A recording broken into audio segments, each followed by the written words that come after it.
Today we're taking a look at these MLB matches, which are happening on Saturday, April 1st, 2023, and giving you our team and total picks for today. Welcome back to High Stakes. Before we dive into our video, don't forget to subscribe and to push the notification bell so you don't miss any of our videos. Also check out our Patreon if you want access to our premium picks. Our Patreon is a way for us to help you improve your chances of making more money, and if you are interested in props and parlay picks, check out our new channel High Stakes Props and Parlays, where you can find our player props and parlay picks predictions. You will find the link to our Patreon and to our new channel in the description and comments section below. Chicago White Sox vs Houston Astros. I'm predicting a win for Houston by 2+ runs on Saturday. The Astros, 6-0 in their last 6 Saturday games, will once again have their fun with Giolito, exposing Chicago's number 3 starter. After an opening day letdown, Houston will be plenty motivated to get rolling. The Stros will not lose their season opening series to a middling White Sox club, breaking things open with a resounding Game 3 victory. Our team pick is Astros, -1.5. Chicago spoiled Houston's victory parade on opening day, upsetting the defending World Series champions as +125 underdogs. The Southsiders will look to pull off another stunner on Friday night with Lance Lynn on the mound in Game 2. Saturday's game features another intriguing pitching matchup as Lucas Giolito and Jose Urquidy will face off. Giolito was rocked for 8 runs in his June 17 start of last season and gave up another 7 runs in his August 18 start. His previous 2 starts, though, were gems. On May 23 of 2019, he pitched a complete game shutout of Houston, and he was almost as brilliant on July 17 of 2021, holding the Astros to 3 hits and 1 run in another complete game victory. He also tallied 17 strikeouts across those 2 outings. Our total pick is over. Toronto Blue Jays vs St. Louis Cardinals. The Blue Jays won the first game of the series, and they hit the ball very well, finishing the game with a .442 batting average. They had a lot of success against right-handers last season, finishing the year with a .266 batting average against them. Flaherty pitched well for the Cardinals last season, but he also gave up a lot of runs. With opponents having a .259 batting average against him last season, expect another big offensive game from the Blue Jays. The Cardinals also scored a lot of runs in their first game. They hit the ball well, finishing the game with a .366 batting average.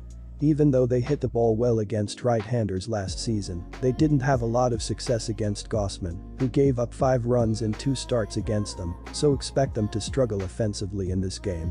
Go with Toronto to cover the money line. Toronto has started the season strong at the plate with 19 hits in its first game, with 10 runs scored, while St. Louis was no slouch in the batter's box, with 15 hits and 9 runs scored.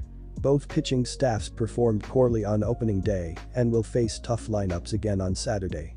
The total has finished over in 4 of the Cardinals' last 5, and in 7 of the last 8 games played between St. Louis and Toronto. Our total pick is under. Chicago Cubs vs Milwaukee Brewers. This should be another low-scoring affair with 2 pitchers that have fared well against the opposition. The Brewers struggled against Steele last season and against left-handed pitching overall, batting just .222 on the season against Southpaws. The Brewers had just 4 singles on Thursday afternoon against Stroman.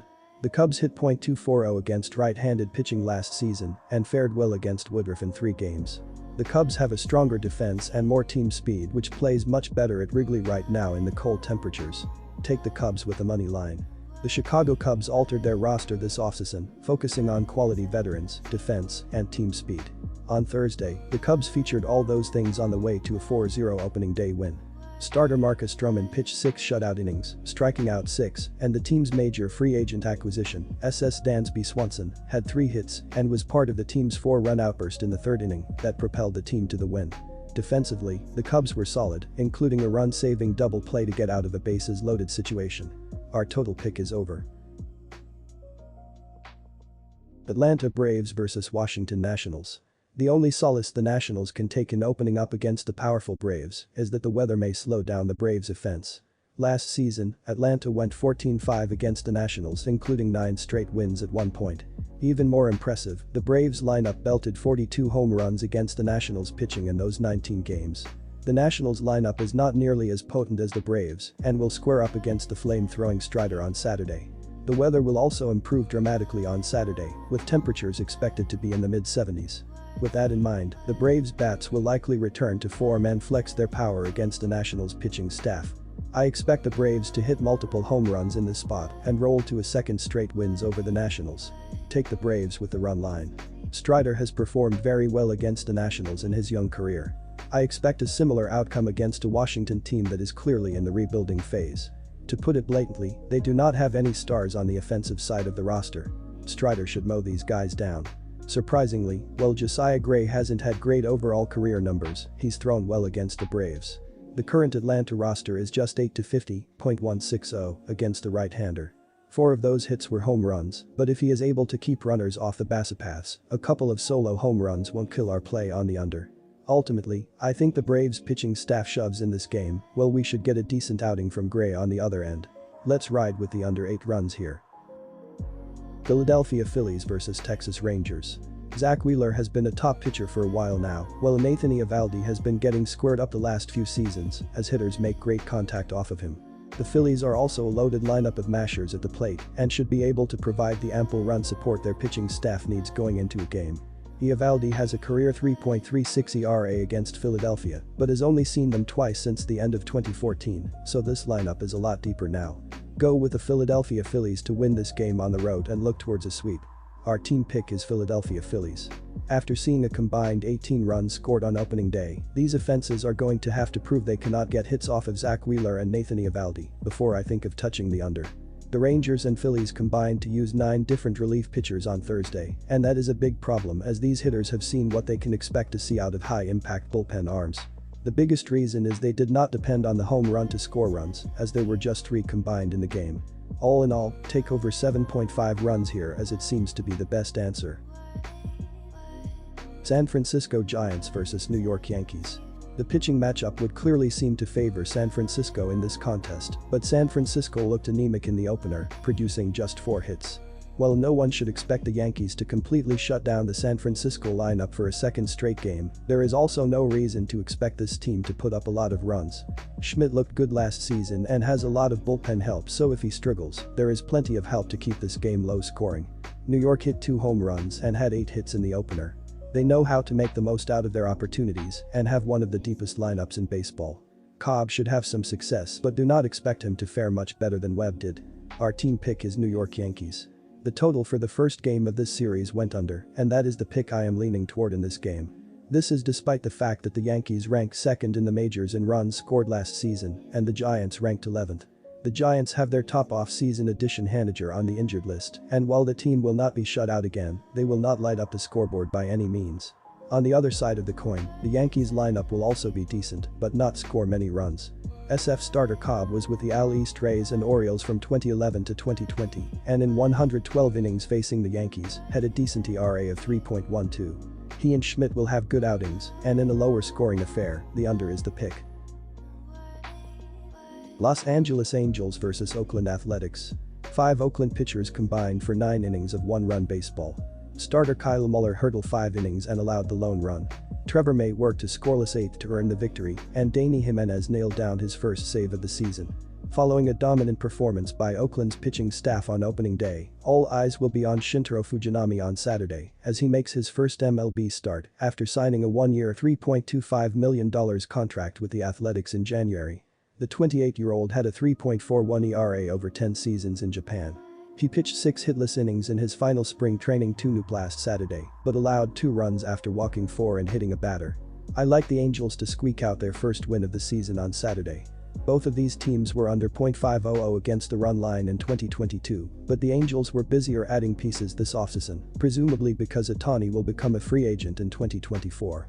On paper, the Angels look like they have a lot of depth in their lineup this year, as long as they can avoid the injury bug. I'm inclined to back the Angels early this season while they're healthy, even though they look sluggish in their opener. I'm not sure what to expect from Fujinami in his first major league start, and defensively the Athletics finished 6 spots below Los Angeles in fielding percentage last season. Unless Fujinami tosses a gem, I'll call the pitching matchup a wash. But I'm giving the advantage to the Angels offensively and defensively. Give me the Angels to win, but I'll shy away from the -1.5 run line after a lackluster opener. I'm siding with the under in this game. With only 11 combined hits on opening day, the Angels and Athletics picked up where they left off in 2022 when they were ranked 24th and 30th in batting average last season. That was part of the reason the under hit more than 53% of the time last season for both of these teams. The Angels hit just .222 on the road last season, and now they'll face a pitcher that most of them have never seen before outside of spring training, so it could take a couple of times through the order to get to Fujinami. Oakland starter threw 2 scoreless innings against the Angels in his spring training debut in February. On the mound for Los Angeles, Sandoval's ERA in 14 road starts last season was just 2.54. The Angels might have some thump in their order this season if they stay healthy, but I expect a low-scoring affair on Saturday. Give me the under 7.5 runs. New York Mets vs Miami Marlins. Reigning Cy Young winner Sandy Alcantara gave up 3 runs in 5.2 innings in the opener. With a little early season rust seemingly on board, the Marlins starter walked 4 and threw 96 pitches, 57 for strikes. Cabrera is a fresh-faced flamethrower whose changeup reaches the 90s, will be making just his 22nd career start. The 24-year-old righty was 6'4" with a 3.01 ERA and 75 strikeouts over 71.2 innings last season with the Marlins. He has been an equal opportunity shutdown artist, holding right-handed batters to a .198 average and left-handers to .196. However, Mets hitters have had better success than most against the 6'5" Dominican, hitting .273 and forcing a 7.20 ERA on Cabrera in 4 starts. Cabrera is 6-7 with a 3.77 ERA, with 103 strikeouts and 98 innings in his brief career. Going into Friday, the Mets had taken 4 of the last 5 head-to-head meetings and 7 of the last 9. Off those wins, which includes opening day, only one was by less than 2 runs. New York was able to get 5 hits and 2 runs off of the Marlins bullpen on Thursday, so even if Cabrera is dealing, it's game 1 and he won't be going the distance. However, as noted above, Miami's starter in this game does not have the best history against the Mets, who have hit .273 against him. The right-handed bats outnumber the lefties in the Marlins lineup, which is good news for Megill. Despite taking his place, he doesn't need to be Justin Verlander here, just 5 or 6 strong frames and then hand things off. He should do so with a lead, and the bullpen will carry things from there. Our team pick is New York minus 1.5 runs. After catching on to the trends, the total has been cranked up on these two teams. They have taken their last 7 meetings over the total, though just 4 of those have over 9 runs scored. 2 others actually had exactly 9 scored. However, we are on to the 3rd starter for each team, and in the Mets' case, it's not exactly who they had hoped they would have on the hill here. The over is 4-0 in Megill's last 4 starts and is 5-0-2 in his last 7 starts versus a team with a losing record. The last 5 times these teams have played in Miami, the games have tilted over 6 of the last 7. By game 3, both offenses will be a little more comfortable and free swinging in the box. I like this game to get a little wacky and have some decent sized run totals. Take the over.